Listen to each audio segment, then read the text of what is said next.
할렐루야. 예, 반갑습니다. 오늘은 산상수훈 설교 7번째입니다.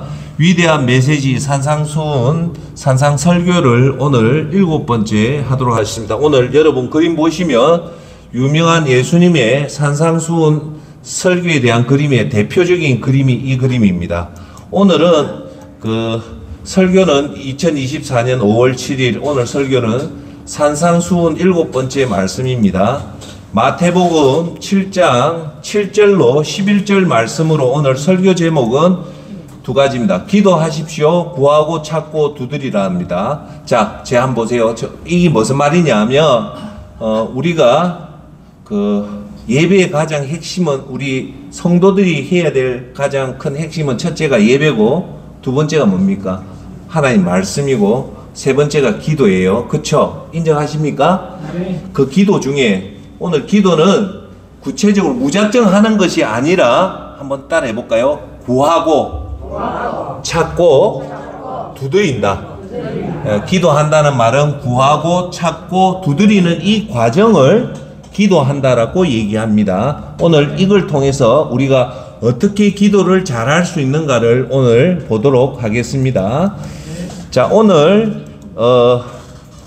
말씀은 기도의 중요성에 대해서 말하는데 마태복음 7장 7절 오늘 본문 말씀 외우기가 좋아요. 마태복음 7 럭키 숫자가 7이죠.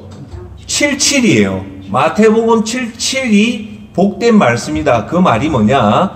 구하라 그러면 받을 것이다. 찾으라 그러면 찾을 것이다.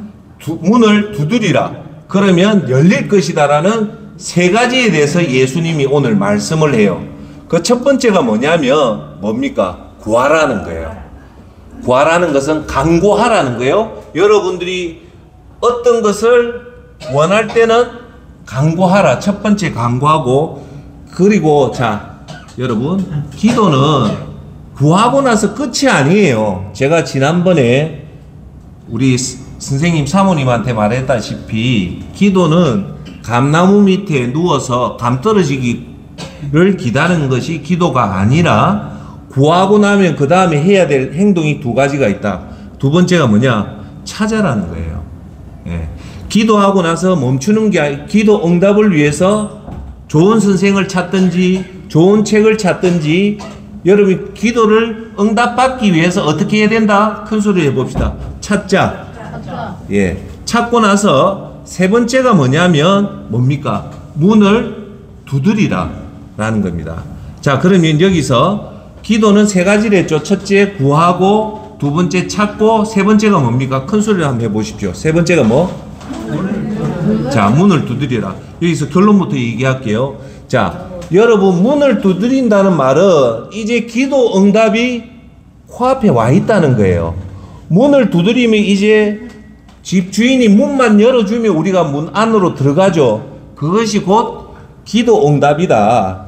저 기도는 우리가 기도를 구하고 나서 그리고 그 기도가 응답되기 위해서 우리가 찾아야 되겠죠. 열심히 찾고 나서 마지막 응답의 순간이 뭘까요? 문 앞에 서서 포기하는 것이 아니라 마지막으로 저같이 손을 한번 잡아보십시오. 이렇게 똑똑똑똑 두드리는 거예요. 그러면 뭐라고 얘기합니까? 그러면 어떻게 한다고요? 열릴 것이다.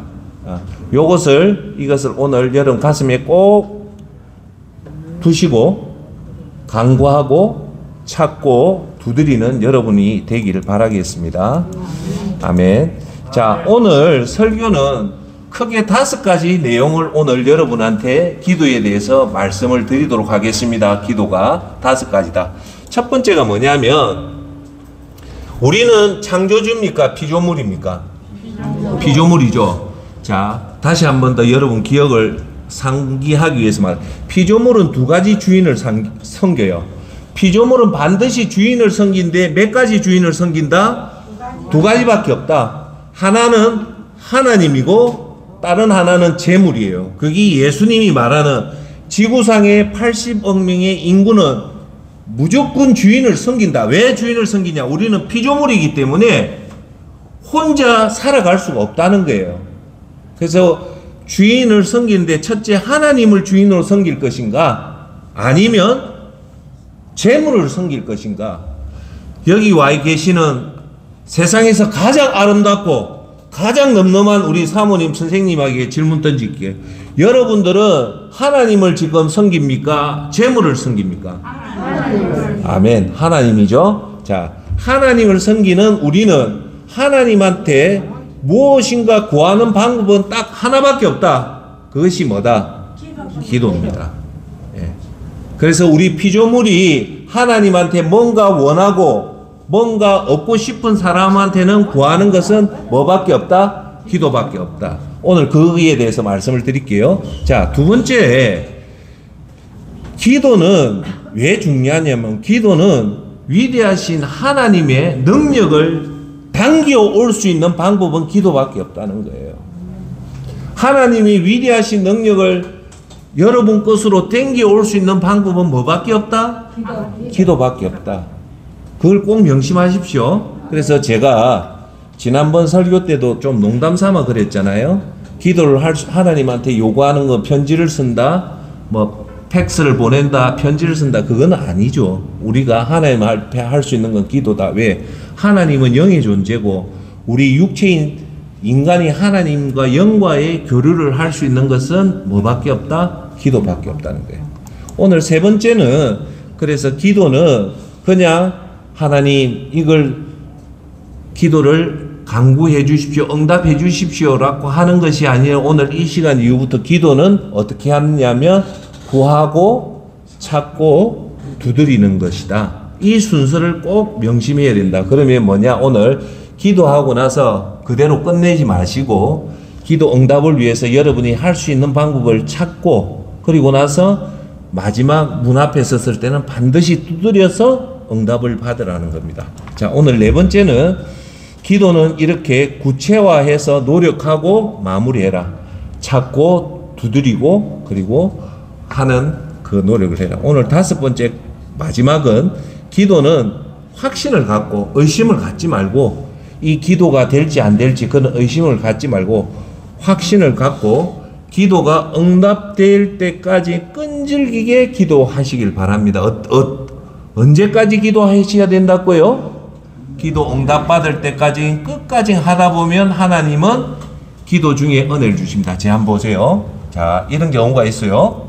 저 결론부터 이제 감독님 제 비추이소. 자, 그러면 이런 얘기가 있어요. 우리가 기도 응답이 쉬운 것도 있고 조금 어려운 것도 있잖아요. 그 어려운 거는 시간이 걸리죠. 걸리면 뭐 어떤 경우는 뭐 1개월 걸릴 것도 있고 뭐 6개월 걸릴 것도 있고 1년 걸릴 것도 있습니다. 그죠? 그러면 1년 동안 기도하다 보면 1년 후에 기도 응답이 되잖아요. 그런데 오늘 여러분 이걸 꼭 기억하십시오. 기도 응답 오기 전까지 한 달을 기도하고 6개월을 기도하고 1년을 기도했다 칩시다. 그러면 하나님은 반드시 여러분의 그 기도하는 믿음의 모습을 본다 안 본다? 봅니다. 보기 때문에 설령 여러분들이 응답이 안 와도 하나님은 여러분들 기도하는 그 모습을 보고 반드시 은혜를 줍니다. 할렐루야. 그러니까 우리는 꼭 기도가 응답받아야만이 응답받았다고 좋다고 하지만 응답받기 전에 여러분들이 하나님 앞에 기도하는 그 모습이 여러분의, 따라합시다, 믿음의 모습이다. 하나님은 여러분의 그 믿음을 봅니다. 조용하시고요. 자, 여러분 지난번에 제가 한번 얘기했죠. 히스기야 왕이 15년 죽는다고 했을 때 히스기야 왕이 벽에 대놓고 기도를 하잖아요.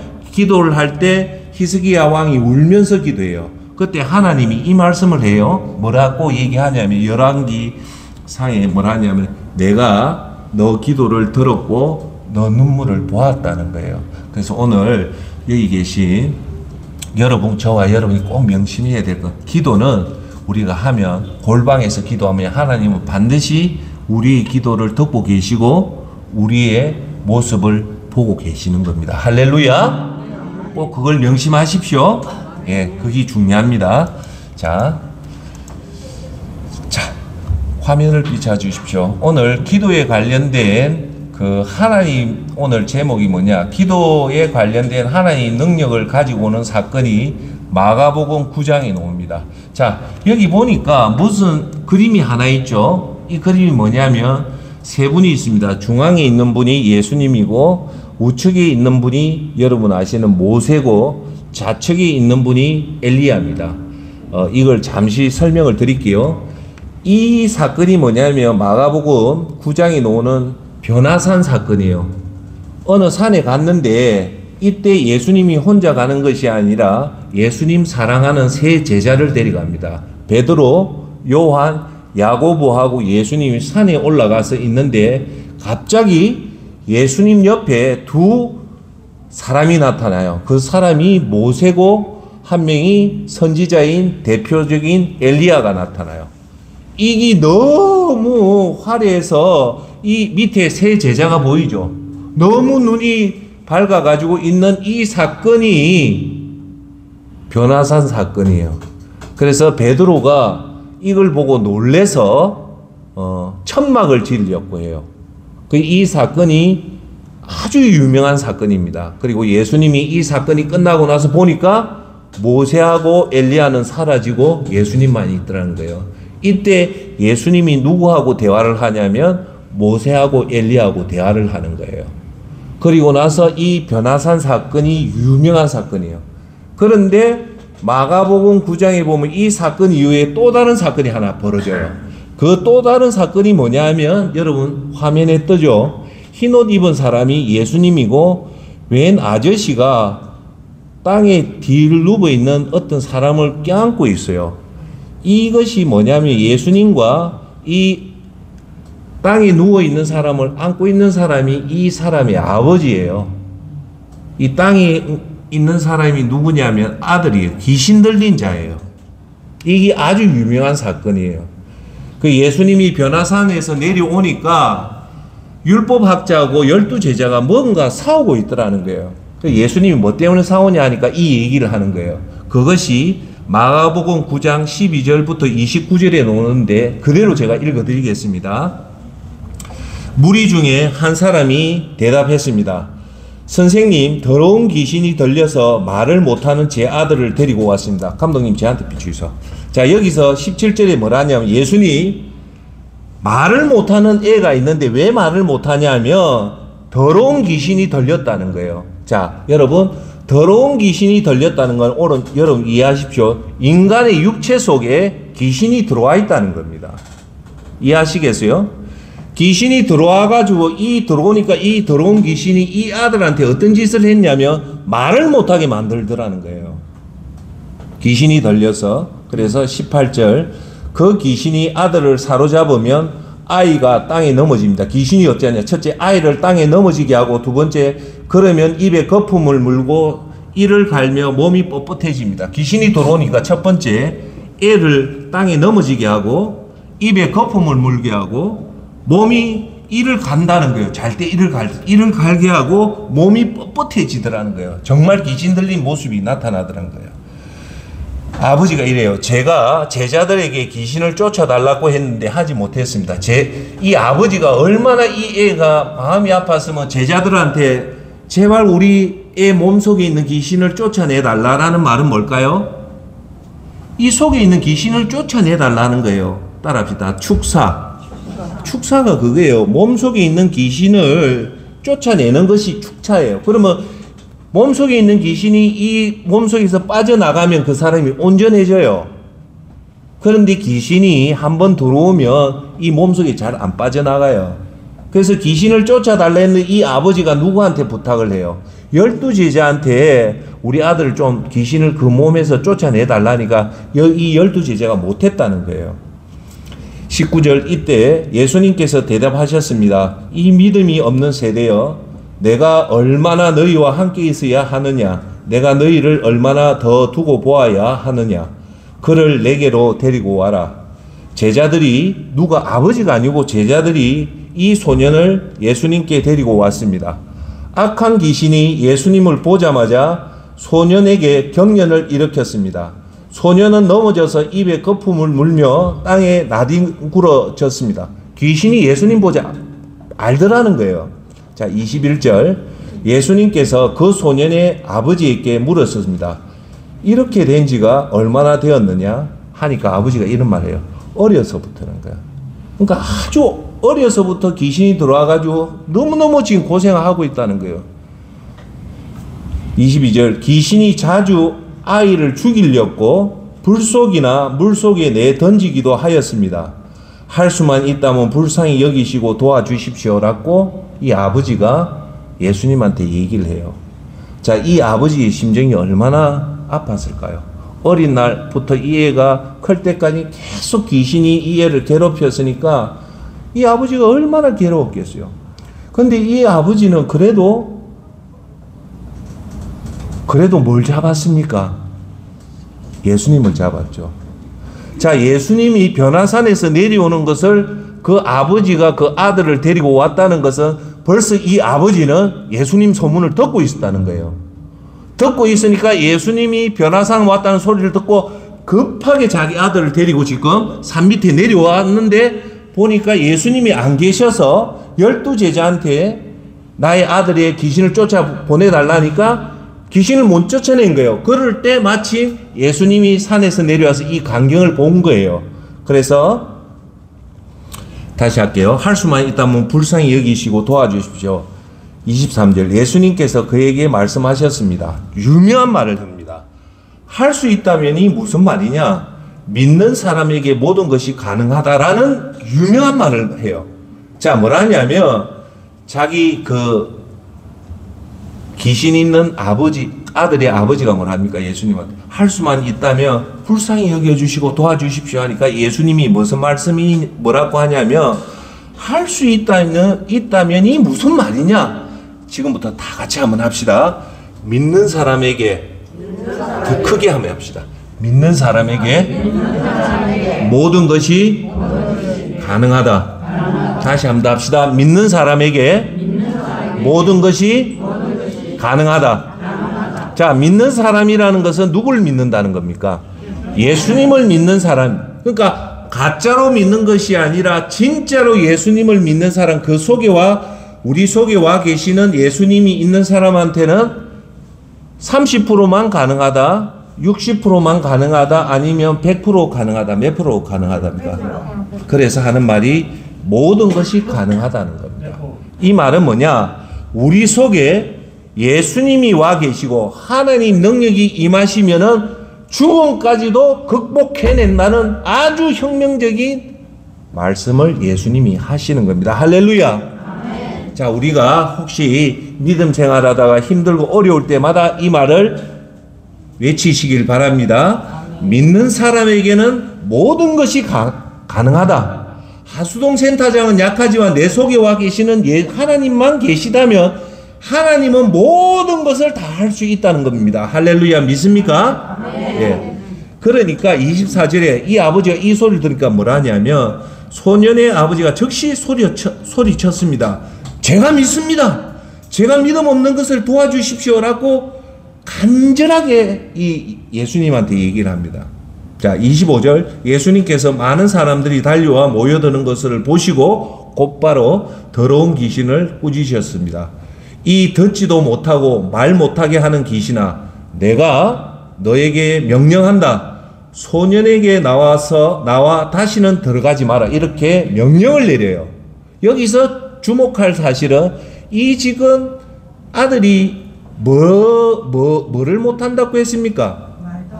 말을 못한댔죠. 그런데 예수님이 뭐라고 하냐면 말 못하게 하는 귀신이라고 한 게 아니에요. 그 앞에 무슨 말을 해요?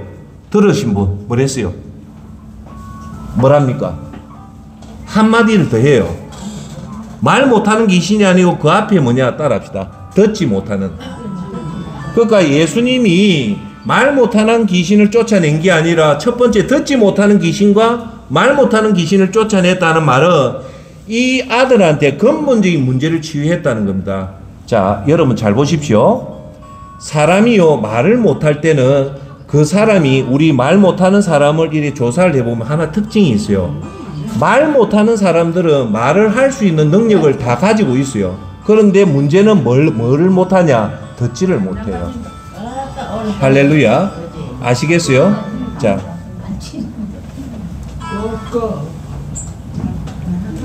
다시 한 번 더 얘기할게요. 사람이 말을 못할 때는요, 듣지를 못하면 말을 못해요. 들을 수 있으면 말을 하는데 못 들으니까 말을 못하기 때문에 예수님이 두 가지 귀신을 쫓아보내요.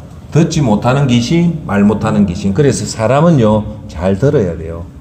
어떤 사람이 말 잘하는 거 압니까? 잘 듣는 사람이 말을 잘해요. 그래서 못 듣는 사람은요, 그걸 뭐라 하냐, 청종이라거든요. 하나님 말씀을 청종을 못하면 믿음이 절대 안 자라나요. 그래서 말은 뭐하고 관련이 있다? 듣는 것과 관련이 있어요. 하나님 말씀을 잘 들어야 됩니다. 할렐루야. 자, 그러니까 26절, 더러운 귀신은 소리를 지르고 소년에게 경령을 일으키고 하고 나갔습니다. 소년은 마치 시체처럼 되었습니다. 그래서 사람들이 죽었다라고 얘기해요. 나가고 나니까 소년이 가만히 있으니까 사람들이 보고 죽었다 그런 거예요.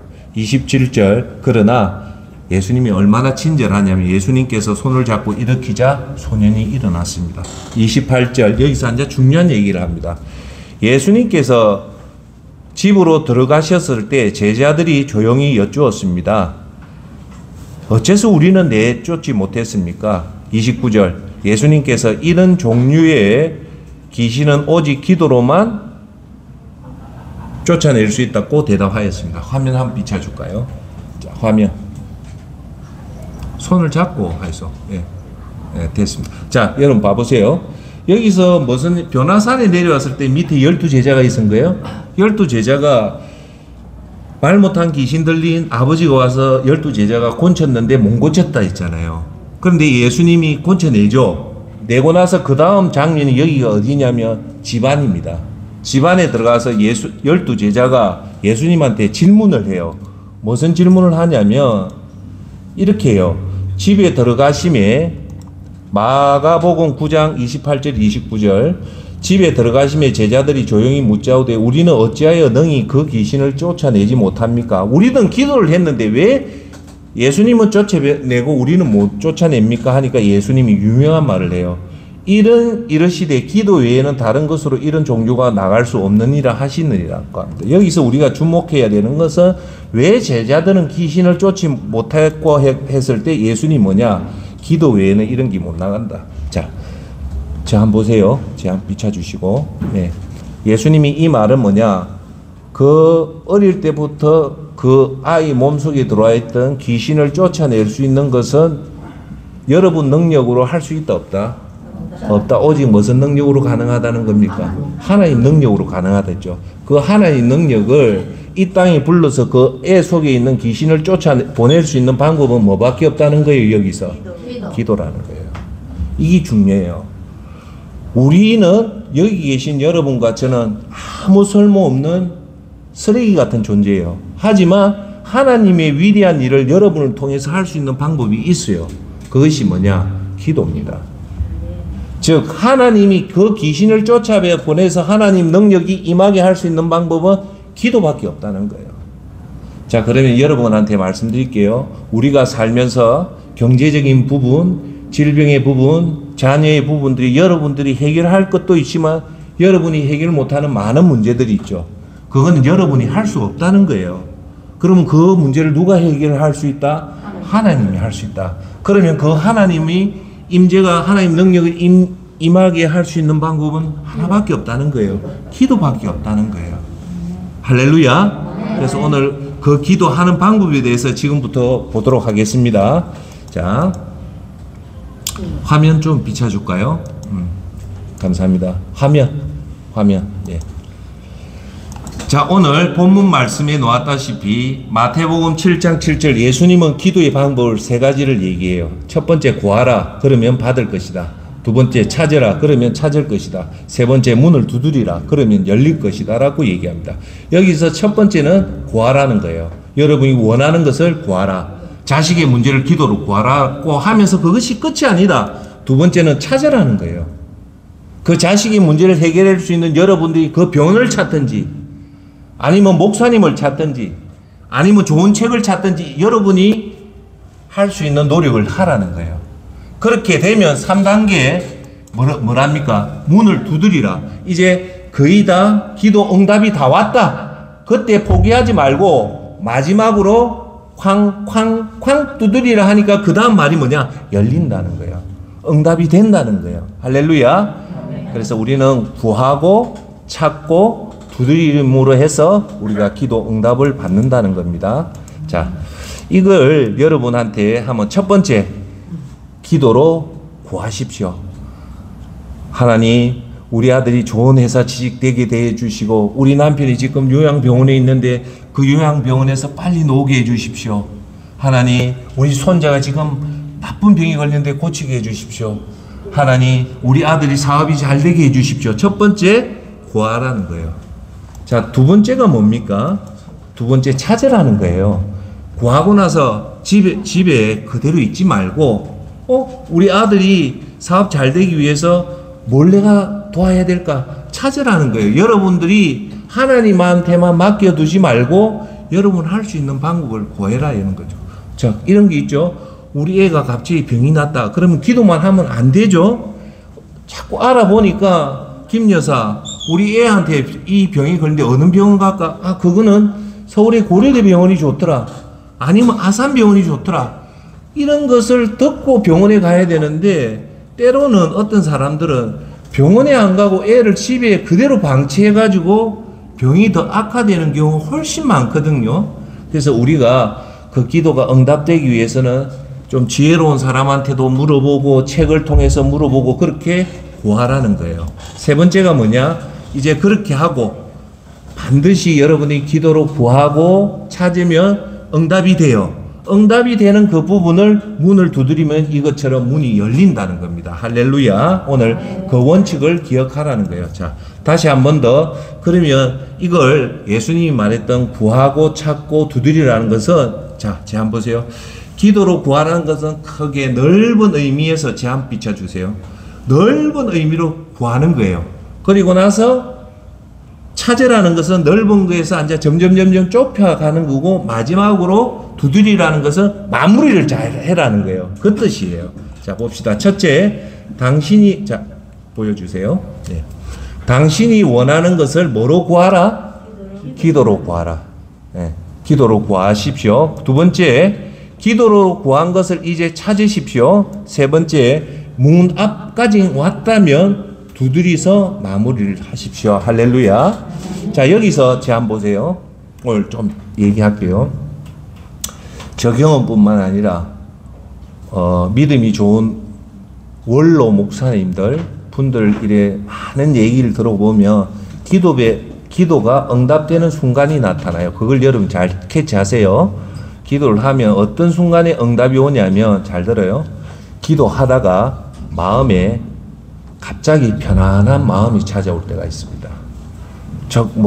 애 대학 수능 아니면 남편이 정말 지금 큰 병에 걸렸다. 기도 한 번만에 안 되잖아요. 끈질기 기도하다 보면 어느 순간에 하나님 응답이 주는 걸 다 모아보면 한 가지로 나타나는 게 있어요. 그게 뭐냐? 어느 순간에 그 기도할 때 마음의 편안이 딱 찾아오면요, 거의 기도 응답이 왔다고 보면 거의 정확합니다. 아멘. 꼭 기억하십시오. 그래서 기도를 계속 했는데 마음이 답답해도 말씀의 확신을 가지고 여러분 기도하시면 어느 순간이 되면 마음의 평강이 오면, 이건 기도가 응답이 왔다고 보면 거의 응답이에요. 저도 그런 감정이 참 많습니다. 할렐루야. 자, 화면에 당신이 원하는 것을 이렇게 기도하고, 두 번째, 기도 구한 것을 이렇게 찾고, 세 번째, 문 앞까지 왔다면 두드려서 마무리를 꼭 하시길 바랍니다. 할렐루야. 자, 마태복음 7장 8절에 누구든지, 여기서 중요한 것은 누구든지 구하는 사람은 어떻게 하냐? 받을 것이고, 찾는 사람은 찾을 것이요, 두드리는 사람에게 열릴 것이다. 하나님은 반드시 응답을 한다는 거예요. 구하는 사람에게는 받을 것이고, 찾는 사람은 찾을 것이고, 두드리는 사람에게 열릴 것이다. 이걸 항상 저와 여러분 가슴에 새기고 기도할 때, 응답이 안 올 때 이 말씀을 확신을 가지고 끈질기게 하시란 말입니다. 그러면 제가 얘기했죠. 이런 순간 하나님 여러분 기도를 듣고 있다 보고 계시죠? 그러면 여러분들이 그 믿음을 하나님 보시면 반드시 여러분에게 은혜를 주십니다. 할렐루야. 그래서 우리는 기도하다가 사실 은혜 받는 경우가 너무 많거든요. 응답보다도. 그러니까 항상 응답 때까지 끈질기게 기도하다 보면은, 이렇게 하다 보면 하나님은 반드시 여러분의 기도 소리를 듣고 때로는 여러분 눈물을 흘리는 모습을 보기 때문에 그 모습에 믿음을 보고 여러분에게 은혜를 주십니다. 할렐루야. 자, 그리고 자, 마태복음 오늘 7장 9절 10절 말씀입니다. 너희 중에 자기 아들이 빵을 달라는데 돌을 주며 생선을 달라는데 뱀을 줄 사람이 있겠느냐? 여러분 인정하시죠? 아버지요 밥 좀 주이소 하는데 어떤 아버지가 빵을 달라는데 돌을 주고 아버지 생선 달라는데 뱀을 줄 사람이 있냐라고 예수님이 말씀을 하십니다. 여기 보시면 빵을 달라는데 돌을 주는 아버지가 없고 생선을 달라는데 뱀을 줄 수 없다는 빵, 돌, 생선, 뱀이 나옵니다. 여기서 여러분 믿음 좋은 사람 대번에 알아차립니다. 뭘 알아차린가 합니까? 예수님이 마태복음 9장 7장 9절 10절에 빵을 달라는데 돌을 주고 생선을 달라는데 뱀을 주면 뭔가 여러분 떠오르는 게 없을까요? 오병이어 사건이 무슨 물건 두 가지가 가지고 5천 명을 먹입니까? 오병이어 사건. 빵하고 생선이죠. 여기 지금 예수님 뭘 얘기합니까? 빵을 얘기하고 생선 얘기하죠. 이게 곧 오병이어 사건을 얘기하는 거예요. 왜 예수님이 마태복음 7장 9절 8절 그 많은 것 중에 왜 하필 빵을 거명했고 왜 떡을 거명했을까? 오병이의 사건을 거명한 거예요. 오병이의 사건은 뭡니까? 빈들에 5천 명이면 남자만 5천 명을 먹었다면 여자하고 어린아이 수를 하면 현대로 치면 2만 명이랍니다. 2만 명을 뭘로 먹였다? 빵하고 생선, 빵 5개, 생선 2마리로 먹였다는 말은 빵과 생선이라는 거 인간의 먹을 것을 줄 수 있는 상징적인 사건을 여기서 얘기한 거예요. 자, 반면에 돌과 뱀은 뭡니까? 예수님이 광야에서 시험을 받을 때 제일 첫 번째 시험을 받은 게 뭡니까? 돌을 떡덩이 되랬죠. 이 돌이 사탄의 상징입니다. 그리고 하와가 그 선악과의 사과나무를 먹게끔 유혹했던 동물이 누구였습니까? 뱀이죠. 그런 거예요. 그래서 빵과 생선은 예수님의 오병이의 사건을 상징하는 거고 돌과 뱀은 사탄을 상징하는 거예요. 즉 이거예요. 하나님은 오병이의 사건을 아버지는 아들한테 주지만 사탄이 달라는 건 절대 안 준다고 강조한 말씀이 이 말씀입니다. 할렐루야. 아멘. 자, 마태복음 7장 11절 예수님이 이런 말씀하십니다. 악한 사람이라도 악한 아버지라도 자기 자녀에게는 좋은 선물을 줄 아는데 하물며 하늘에 계신 너희 아버지께서 구하는 사람에게 더 좋은 것을 주지 않겠느냐라고 얘기하면서 뭐랍니까? 예수님은 악한 아버지도 뭐라고 얘기하냐면 좋은 선물을 줄 줄 안다는 거예요. 그런데 여기서 말하지만 하늘에 계신 아버지께서 구하는 사람에게는 왜 좋은 것을 주지 않겠느냐? 당연히 좋은 것을 준다는 겁니다. 할렐루야. 아멘. 박수 한번 칠까요? 하나님한테 영광 돌립시다. 악한 아버지도 이렇게 하는데 여러분들이 아들이 아파서 눈물을 흘리고 아들 때문에 애간장이 끓는 그 모습을 보면 옆에 있는 친구도 눈물이 나는데 하늘에 계신 아버지가 그 아들이 그렇게 울면서 애원하는 모습을 보고 어느 하늘에 계신 아버지가 외면을 하겠냐 이겁니다. 그러니까 여러분들 어떻게 됐든 여러분의 문제가 있고 가슴 아픈 문제가 있으면 골방에 가서 울면서 기도하면 하나님을 여러분 아픈 마음으로 다 알고 있기 때문에 가장 좋은 방법, 가장 좋은 시기에 가장 적절한 방법으로 여러분한테 응답을 주십니다. 할렐루야. 아멘. 그런데 우리가 속아 넘어가는 게 뭡니까? 급하다 보니까 우리는 빨리 응답을 받고 싶어 하잖아요. 하나님 빨리 낳고 싶어 합니다. 그거는 우리의 욕심이에요. 우리의 욕심에 맞추지 마시고 하나님 방법에 맞추고 끈질기게 기도하면 하나님은 가장 좋은 때에 가장 좋은 방법으로 가장 좋은 것을 여러분에게 기도 응답을 주십니다. 할렐루야. 예, 그렇습니다. 자, 여기서 중요한 것은 예수님이 뭐랍니까? 구하는 사람. 그러니까 꼭 기도하십시오. 자, 여러분, 때로는 제일 좋은 거 예배당 가서 예배 마치고 기도하는 것도 좋은데 정 급하면 누워서 기도해도 돼요. 그렇게 하면 불경스럽지만 정 안 되면 기도 안 하는 것보다는 낫단 말이에요. 누워서라도 기도하시면 되고, 길을 가다가도 기도하면 되고, 목욕탕에 앉아서라도 기도하면 돼요. 끝으로 예수님의 이름으로 기도합니다라면 그걸 다 들어주셔요. 그렇다고 평생 누워서 하라는 게 아니잖아요. 너무 기도는 하기 싫은데 기도를 해야 될 때는 어쩔 수 없이 그렇게 누워서라도 기도하면 여러분의 약한 마음, 여러분의 여러운 마음을 알기 때문에 하나님 그 기도를 응답하신다는 겁니다. 할렐루야. 자, 여기서 오늘 두 가지만 꼭 얘기할게요. 자, 보세요. 기도할 때는 요 두 가지만 꼭 명심하고 기도를 하시면 돼요. 그래서 여러분들이 자신감을 가지라. 두 가지. 첫 번째가 뭐냐? 야고보서 얘기고, 두 번째는 불의한 재판관 앞에 나갔던 가부의 그 두 사례만 항상 가슴에 두고 기도하시면 여러분 좋은 결과를 얻을 수 있어요.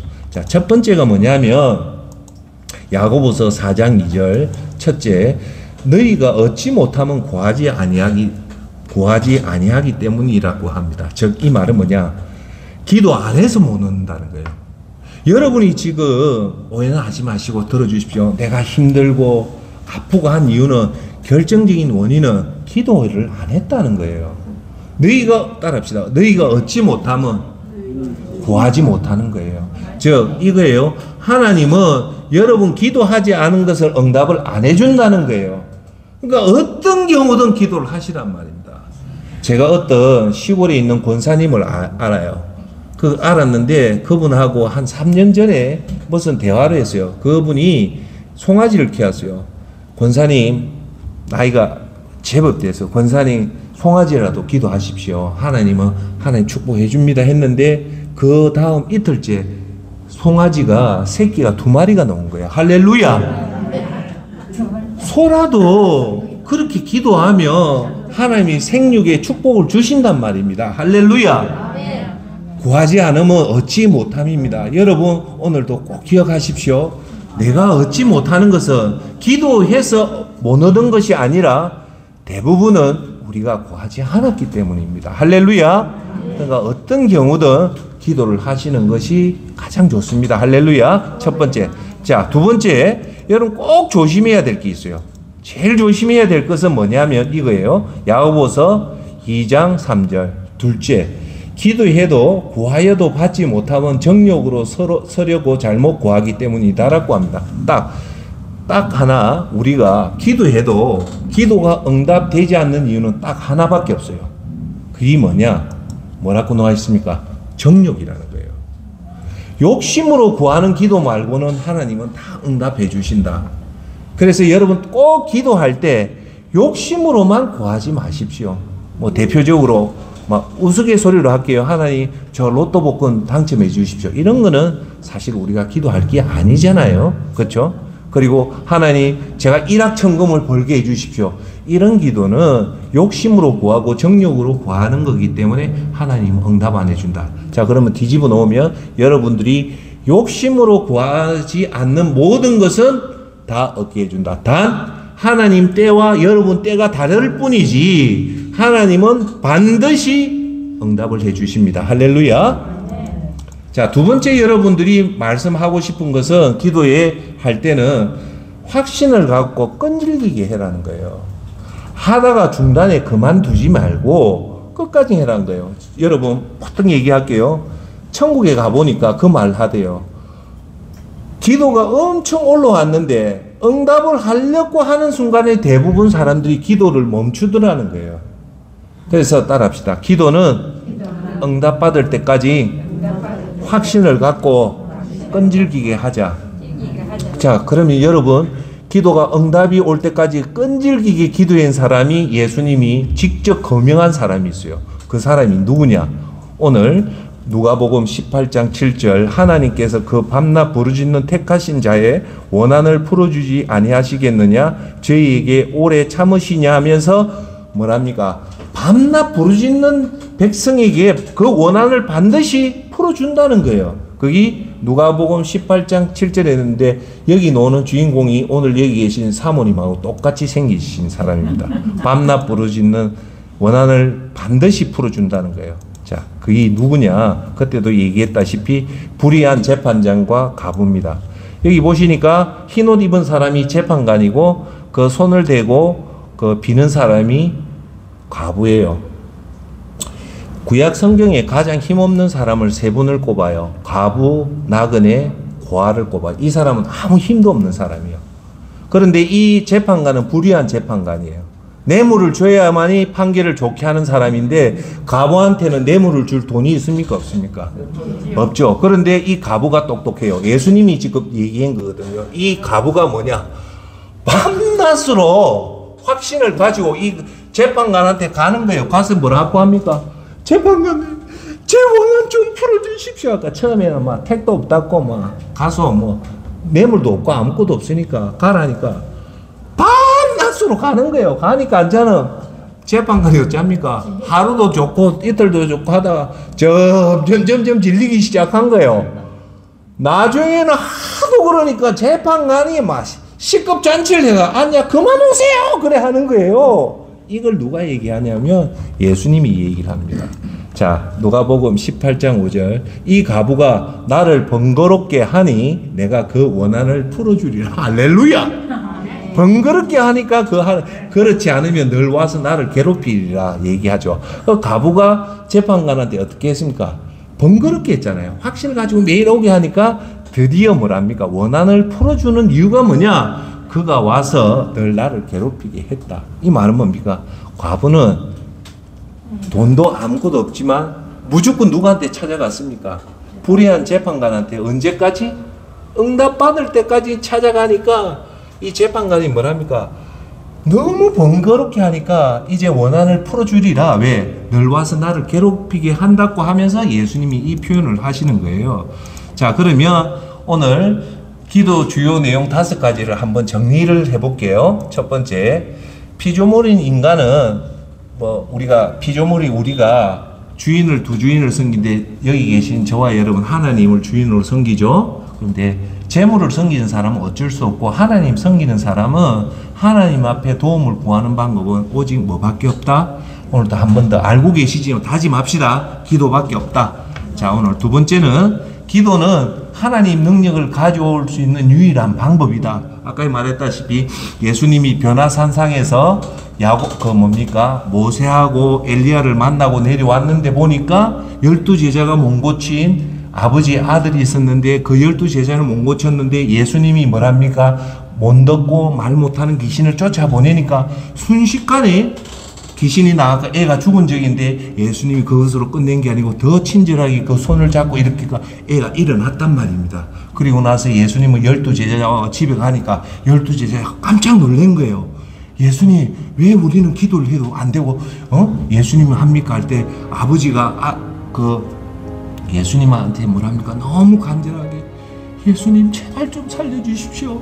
제가 믿을까? 아까 예수님 유명한 말 하잖아요. 믿는 자에게는 능치 못할 일이 없다. 즉 우리 속에 예수님만 들어와 계시면 죽음도 극복할 수 있는 능력이 너를 통해서 나간다. 왜? 내 속에 하수동 속에는 아무것도 없지만 여러분 속과 우리 속에 하나님만 있다면 이 하나님 능력이 임한다면 죽은 자도 살릴 수 있는 위대한 일을 할 수 있다는 겁니다. 믿습니까? 할렐루야. 그것을 우리 속에 있는 예수님의 능력을 당기는 방법이 뭐다? 기도라는 겁니다. 할렐루야. 그래서 세 번째, 기도는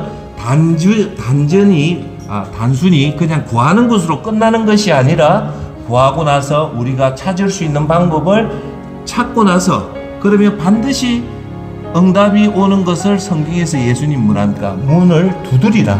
그러면 열린다라고 얘기를 합니다. 찾고 구하고 찾고 두드리라는 거예요. 네 번째, 그렇게 해서 기도는 오늘 예수님 말하는 것은 구하고 찾고 두드리는 큰 거에서 점점 들어와서 응답이 된다. 여러분 제가 다시 한 번 더 강조할게요. 하나님의 응답과 우리가 응답받는 시기는 분명히 틀립니다. 하나님은 가장 좋은 때, 가장 좋은 방법, 가장 좋은 그것으로 여러분한테 기도 응답을 주기 때문에 그걸 꼭 확신을 가지시기 바랍니다. 자, 그래서 오늘 마지막으로 결론은 기도는 확신을 갖고 반드시 응답이 된다. 근데 야고보서에는 두 가지 원칙이 있죠. 너희들이 얻지 못하는 것은 구하지 않았다는 거다. 그러면 모든 것은 구하면 다 된다. 단 여러분 때하고 하나님 때가 틀리는데 중요한 문제는 기도가 응답될 때 어떤 현상이 나타난다고 했습니까? 마음에 편안함이 오면 거의 기도가 응답이 될 때까지 꾸준하게 하다 보면 히스기야 왕이 벽을 대고 울면서 기도할 때 하나님이 이사야 선지자를 통해서 한 말이 뭡니까? 나는 너 기도를 들었고 너 눈물을 보았다는 거예요. 여러분이 기도 응답이 올 때까지 이렇게 기도하고 하는 모습을 하나님은 오늘도 여러분을 그 기도 소리를 듣고 있고 여러분 모습을 보고 있다는 거예요. 그러면 그 속에 하나님이 그 하는 동안에 은혜를 주신다는 겁니다. 할렐루야. 그래서 오늘 꼭 여러분들이 기억하셔야, 제 한 점 비춰주십시오.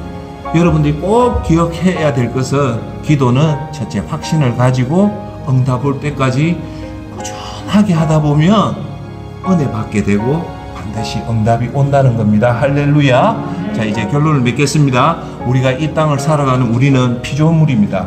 우리가 할 수 있는 일이 사실은 의외로 적습니다. 대부분 중요한 일은 하나님이 합니다.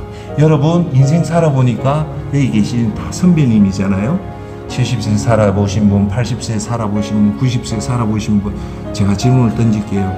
노력한다고 됩니까? 안 되잖아요. 하나님이 은혜가 임할 때 우리가 되는 거잖아요. 살아보니까 제가 여러분한테 죄송하지만 살아보니까 미안합니다. 내가 할 수 있는 일보다 못하는 일이 훨씬 더 많아집니다. 어릴 때 내가 다 할 수 있지만 이제 나이가 드니까 심지어는 우리 딸 마음조차도 내 힘으로 할 수 없는 거예요. 다 뭡니까? 하나님이 다 해주는 겁니다. 그걸 가지고 우리는 나이가 들면 들수록 점점 수동태 인생이 된다. 미약한 인생이 된다. 힘없는 인생이 된다. 이럴 때 이 힘없고 미약한 것을 하나님의 능력을 의지할 수 있는 방법은 기도밖에 없다. 그 기도의 확신을 가지고 기도해서 여러분 삶이 풍성하고 하나님 부르는 날까지 하나님 영광을 사는 저와 여러분이 되기를 예수 그리스도 이름으로 축원합니다. 기도합시다.